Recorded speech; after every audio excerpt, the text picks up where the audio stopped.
عزیزان، این مجلس از هر نظر که نگاه بکنیم مبارکه.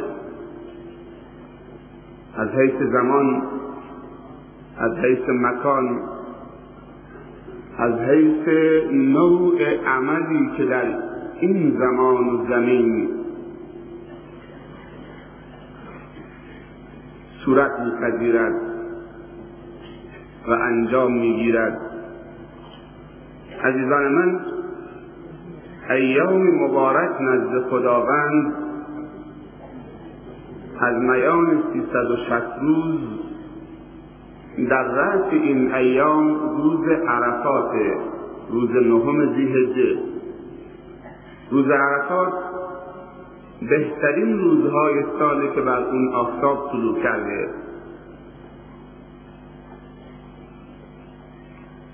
عزیزان من، روز عرفات مرتبط به مکه است، چون که سرزمین عرفات در مکه مکرمه است.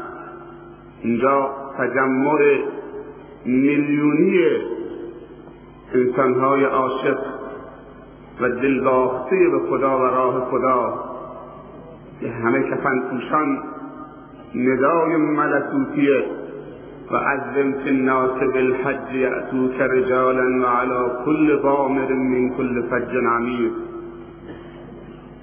یأتین من کل فج عمیق لیشهدوا منافع لهم لبیک میگن. عزیزان من، این محلم اسمش مسجد مکی و مدرسه مکی ما رو متذکر میشه به اون اراضی مقدس و مبارک به قلب عالم اسلامی. و این تجمع هم شبیه همون تجمع است.